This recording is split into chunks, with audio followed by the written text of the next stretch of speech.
Le 20 mars, soit plus d'un mois après le terrible accident de la route provoqué par son ami Pierre Palmade, Muriel Robin a accepté d'évoquer l'affaire auprès de BFM TV. Rapidement, la comédienne a fait part de ses pensées dirigées vers les victimes du drame.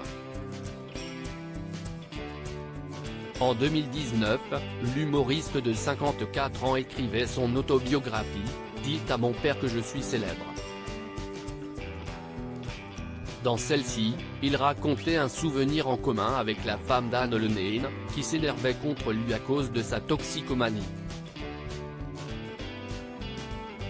Muriel, elle aussi, remarque que je déconne, lançait Pierre Palmade dans son ouvrage, après avoir parlé de Jacqueline Maillan, qui avait remarqué qu'il consommait de la cocaïne.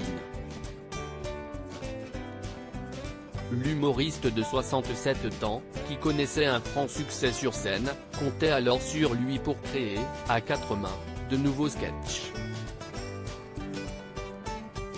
On est censé se retrouver 2 ou 3 fois par semaine pour travailler, mais j'annule de plus en plus souvent nos rendez-vous, expliquait l'auteur du livre, en reconnaissant que lorsque il est présent, il est bon à rien et ressemble à un fantôme à cause de ses redescentes.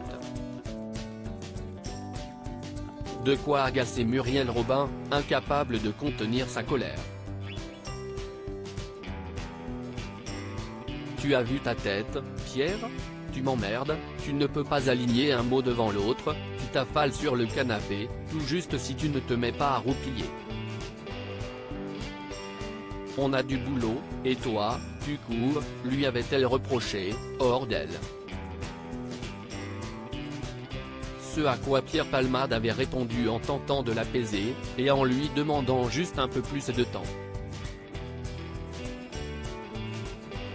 Supérieur à Pierre Palmade, Muriel Robin, Michel Larocque, Véronique Sanson. Les femmes de sa vie, une réelle inquiétude camouflée par la rage, rien de ce qu'il pouvait lui dire ne parvenait à calmer la femme d'Anne Le Nain, désespérée par la situation et par le mode de vie de son ami. Plus de temps pour que tu me sortes des idées à la con, ça ne m'intéresse pas. Va te laver. Le corps, l'esprit, les neurones.